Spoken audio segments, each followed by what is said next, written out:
Good morning all of you. Team education Gopiganj में आप सभी का बहुत बहुत स्वागत है। मैं हूं संदीप पटेल और आज आपके बीच लाया हूं UP DElEd BTC fourth semester विज्ञान पार्ट 1 को।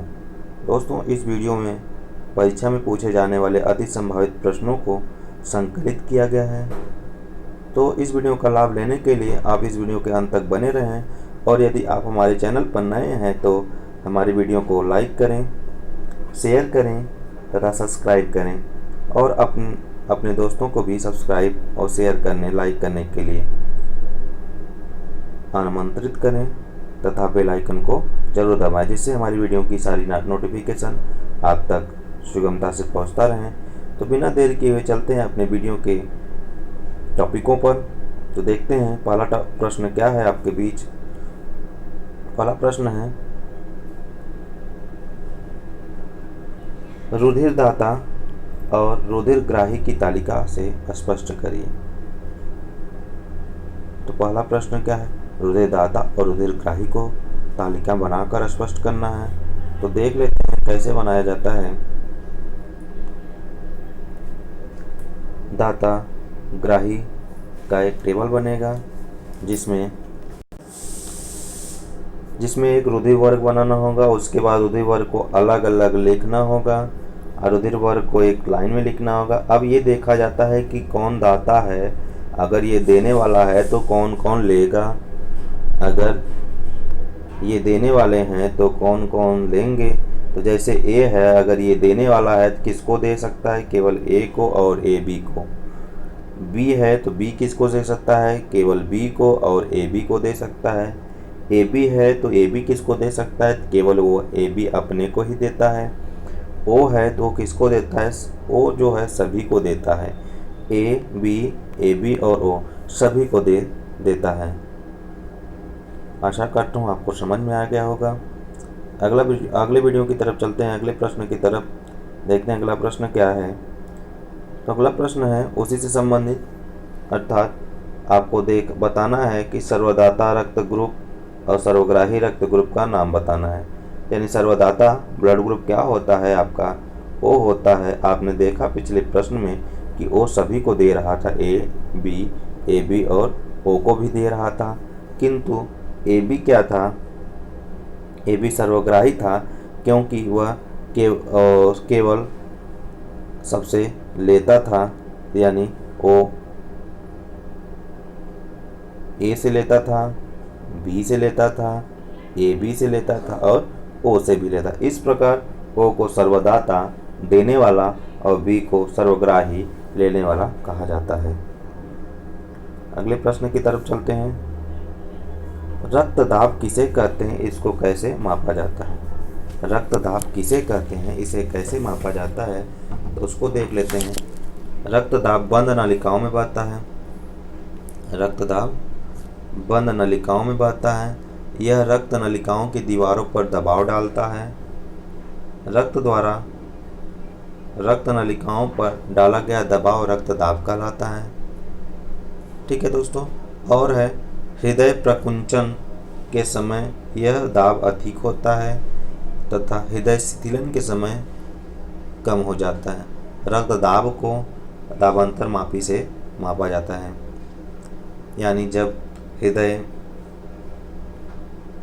का प्रकुंचन होता है तो दाब अधिक होता है, जब हृदय का शिथिलन होता है तो दाब कम हो जाता है। यानी फूलना, पचना, पंपिंग करना क्या होता है, प्रकुंचन और शिथिलन होता है।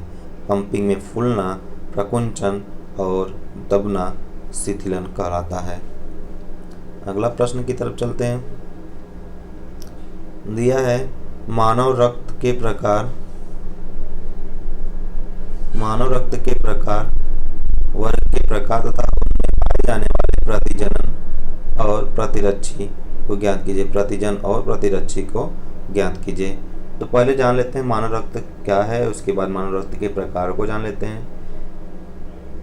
तो मानव रक्त वर्ग का पता सर्वप्रथम कार्ल लैंडस्टीनन नामक वैज्ञानिक ने पता लगाया था।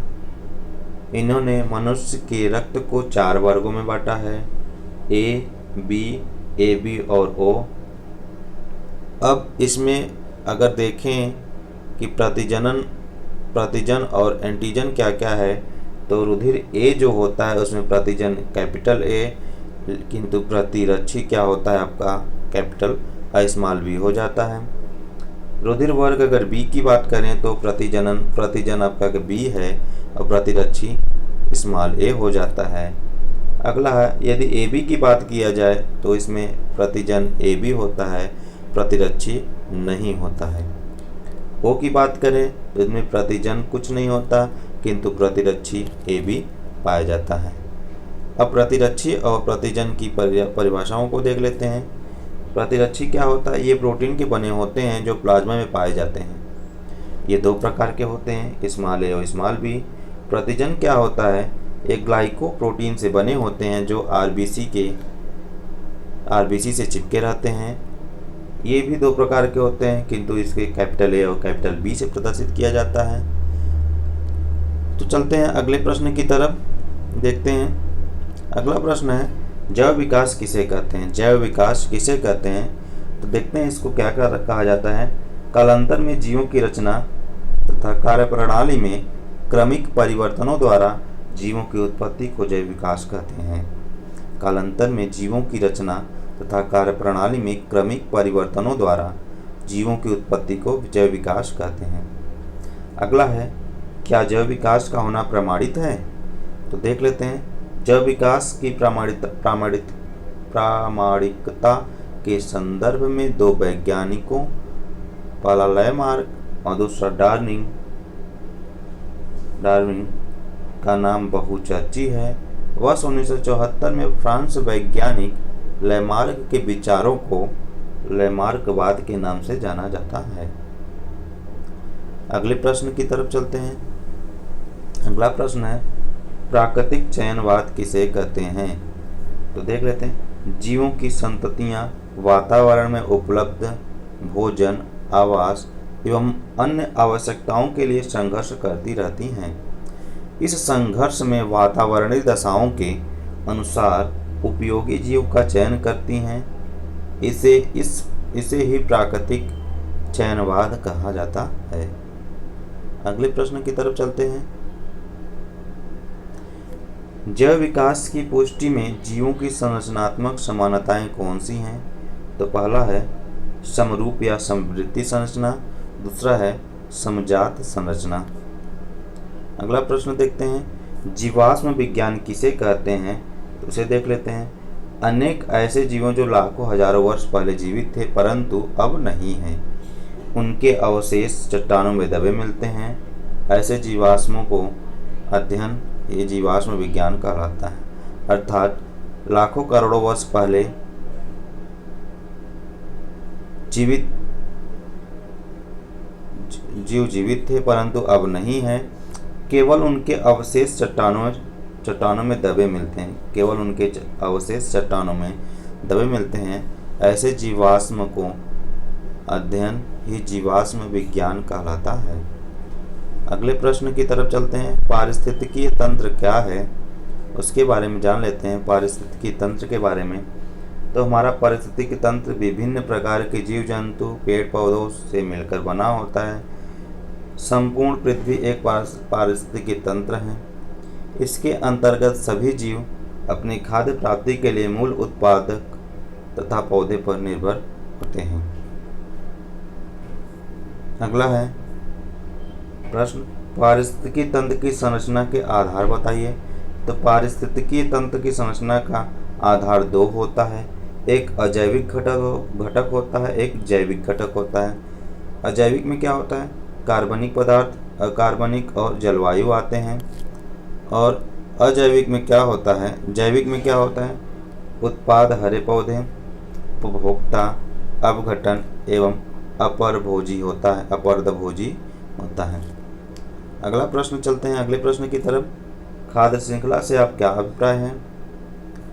जीवों की श्रृंखला जो भोजन के आधार पर एक दूसरे से संबंधित हो उन्हें आहार या खाद्य श्रृंखला कहते हैं। ठीक है, अगले प्रश्न की तरफ चलते हैं। एक सरल खाद्य श्रृंखला के स्तर बताइए। एक सरल खाद्य श्रृंखला के स्तर बताइए। तो क्या होता है, उसके 3 स्तर होते हैं। पहला उत्पादक होता है, फिर प्रथम उपभोक्ता होता है, फिर द्वितीय उपभोक्ता होता है। अगला है, खाद्य जाल से आपका क्या अभिप्राय है? कोई भी जीव एक से अधिक पोषक स्तरों से तथा अन्य श्रृंखलाओं से अपना भोजन ऊर्जा प्राप्त करता हो, ऐसे परितंत्र को खाद्य जाल कहते हैं।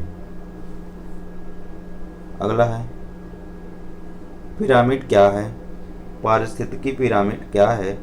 पारिस्थितिकी पिरामिड से हमारा आशय खाद्य कड़ी के प्रारंभिक स्तर पर जीवों की संख्या अधिक रहती है और बड़ी कड़ी के अंत तक पहुँचते पहुँचते उपभोक्ताओं की संख्या कम हो जाती है।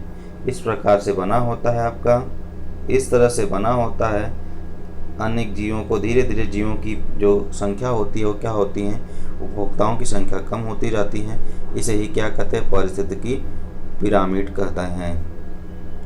अगला प्रश्न है, जैव विकास से संबंधित 3 वैज्ञानिकों के नाम लिखिए। जैव विकास से संबंधित 3 वैज्ञानिकों के नाम। पहला है, जैव विकास से संबंधित 3 वैज्ञानिक John Baptiste de Lamarck, Charles Darwin एवं ह्यूगो डी ब्रीज। ये 3 वैज्ञानिक हैं जिन्हें जैव विकास से संबंधित वैज्ञानिकों के लिस्ट में रखा जाता है। अगला है, जैव विकास के प्रमाण क्या है? जैव विकास के प्रमाण क्या है? तो पहला है, जीव जंतु की तुलनात्मक शरीर रचना। दूसरा, शरीर क्रिया विज्ञान। तीसरा, आनुवंशिकी आदि। ये सब क्या है, जैव विकास के प्रमाण होते हैं। जैव विकास क्या होता है उसको जान लेते हैं। जैव विकास धीरे धीरे होने वाला क्रमिक परिवर्तन है, जिसके फलस्वरूप आज के युग में के जटिल एवं उच्च कोटि के पौधे, जीव जंतु पूर्वकाल के सरल व निम्न श्रेणी के पौधों तथा जंतुओं से उत्पन्न होते हैं। आज की वीडियो में बस यहीं तक, बाकी नेक्स्ट वीडियो।